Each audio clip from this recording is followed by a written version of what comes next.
Hello friends, welcome to our channel. Russia और Ukraine के चलते हुए एक बात तो क्लियर हो गई है कि किसी भी कंट्री का आत्मनिर्भर होना कितना इंपॉर्टेंट है।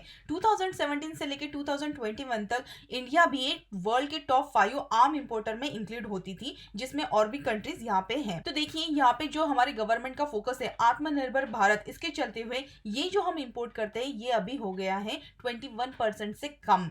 मतलब कि हमारे यहाँ पे अभी जो डिफेंस सेक्टर है वहां पे बहुत ही अच्छा प्रोडक्शन चल रहा है और मोस्टली जितने भी कंट्रीज है यहाँ पे जो डिफेंस इंपोर्ट होता था रशिया से, तो ये इंपोर्ट यहाँ पे घटते हुए दिखाई दे रहा है। मतलब हमारी जो डोमेस्टिक इंडस्ट्रीज है उसके ऊपर बहुत ज्यादा गवर्नमेंट का फोकस है और हमारा यहाँ पे प्रोडक्शन इंक्रीज करने का इनका जो एजेंडा है वो अभी भी चल रहा है और आने वाले सालों में भी इसमें फ्यूचर ग्रोथ बहुत अच्छी दिखाई दे रही है। और 15 मार्च की ये न्यूज है जहां पे इन्होंने बताया है कि इंडिया ये पुश करने वाला है आत्मनिर्भरता को और इसी के चलते हुए सेंट्रल गवर्नमेंट ने यहाँ पे ईयरमार्क करके रखा है 68% ऑफ कैपिटल बजट जो कि यूज होगा डोमेस्टिक मैन्युफैक्चरिंग इंडस्ट्रीज के लिए। रशिया यूक्रेन के वॉर चलते हुए यहाँ पे डिफेंस सेक्टर में भी हमें बहुत अच्छी रैली दिखाई दी। बुलिश भी इस पे एक्सपर्ट है और हमारे चैनल भी हमने यहाँ पे भारत इलेक्ट्रॉनिक्स और हिंदुस्तान एरोनॉटिक्स को भी यहाँ पे चैनल पे कवर किया था। अब आज हम आपके लिए लेकर आए एक स्टॉक जो यहाँ पे अभी भी अंडर वैल्यूड है, जिसका नाम है मिश्र धातु निगम यानी मिधानी, जिसकी लेटेस्ट क्लोजिंग प्राइस है 168.75 पे।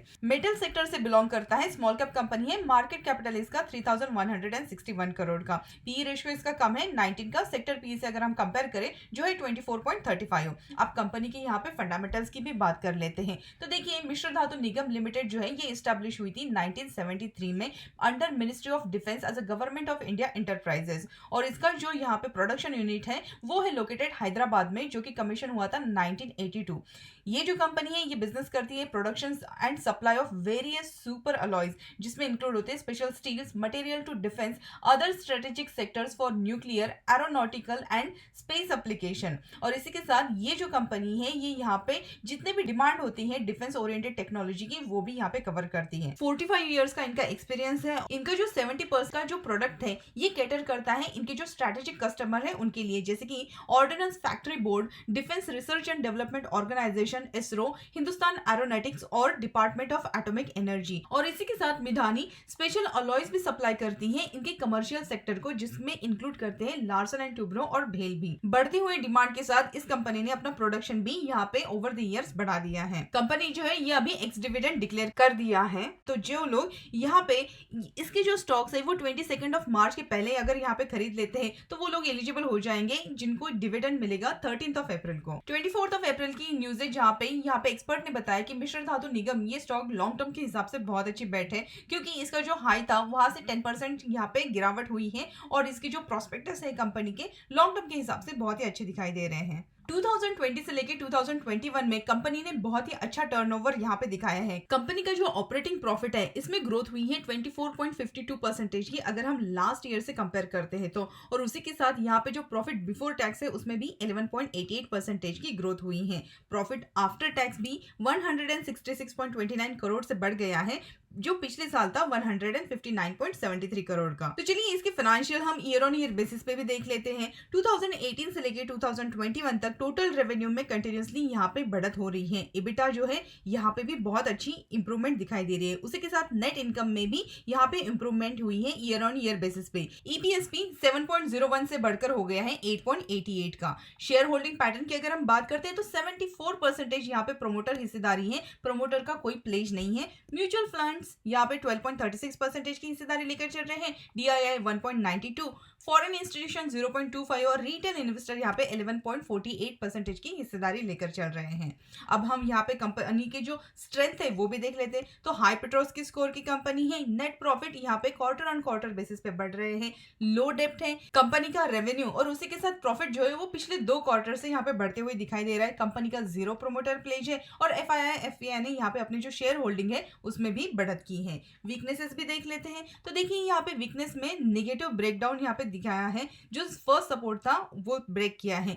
डिक्लाइन दिखाया है इसका नेट प्रॉफिट और मार्जिन में ईयर ऑन ईयर बेसिस पे और इसी के 52 वीक लो चल रहा है और प्राइस में यहाँ पे वीक मोमेंटम दिखाई दे रहा है। अब यहाँ पे बात करते हैं हम इसके रिटर्न रेशोज की भी। तो ROE यहाँ पे 15.53 है, ROCE 13.10 और ROA जो है वो है 6.76। पिछले साल से अगर हम कंपेयर करते हैं तो ROCE और ROA में थोड़ी इंक्रीज हुई है, जबकि ROE थोड़ा घट गया है। ब्रोकरेजेस की अगर हम यहाँ पे बात करते हैं तो ICICI सिक्योरिटीज ने इसके जो टारगेट दिए हैं वो दिए हैं 251 और इसका जो टेन्योर है वो बताया है 1 साल का। तो बात करते हैं अभी मिडानी के टेक्निकल चार्ट की। तो यहाँ पे देखिए इसका डेली चार्ट ओपन किया है। ये जो सपोर्ट ट्रेंड लाइन यहाँ पे बना के रखी है, मल्टीपल टाइम ये टेस्ट हुई है और बहुत बार यहाँ पे जो स्टॉक है इसने बहुत ही अच्छा बाउंस दिया है।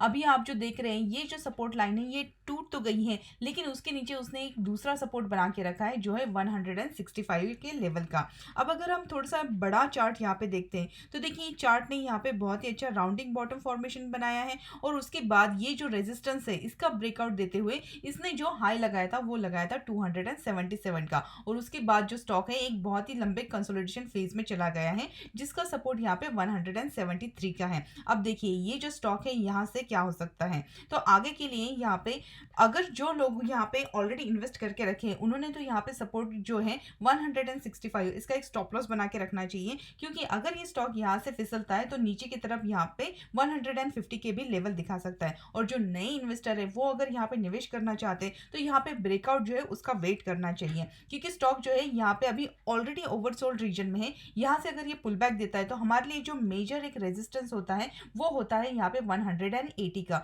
तो जैसे ही ये स्टॉक यहाँ पे 180 के लेवल सस्टेन करने लगेगा तो उसके बाद यहाँ पे बहुत ही अच्छी रैली दिखाई दे सकती है, लेकिन इसके लिए जो मेजर हर्डल है वो है हमारी एक रेजिस्टेंस ट्रेंड लाइन। जब तक ये स्टॉक ये 180 क्रॉस करके ये जो रेजिस्टेंस ट्रेंड लाइन है इसका ब्रेकआउट नहीं देता तब तक इसमें बहुत लंबी रैली आने के चांसेस थोड़े से कम है। तो इसीलिए जो नए इन्वेस्टर है वो इस स्टॉक को थोड़ा सा जो हमारा 180 का जो लेवल है उसको सस्टेन करने दें और जैसे ही यहाँ पे रेजिस्टेंस का ब्रेकआउट होता है तो उसके बाद जो रीटेस्ट होगा वहां पे आप एंट्री कर सकते हैं और उसमें हमारा जो टारगेट है फर्स्ट तो जो टारगेट है वो रहेगा 195 का। अगर 195 यहाँ पे सस्टेन करता है तो उसके बाद बहुत जल्द इसमें 200 और उसके बाद 210 के भी लेवल्स दिखाई दे सकते हैं। तो आई होप इस वीडियो में जो भी इन्फॉर्मेशन हमने शेयर की आपके लिए हेल्पफुल जरूर रही होगी और अगर ऐसी बात है तो हमें कमेंट सेक्शन में बताइए। चैनल पे अगर फर्स्ट टाइम है तो चैनल को सब्सक्राइब करना मत भूलिएगा और मिलते हैं हमारे अगले वीडियो में। Thank you so much.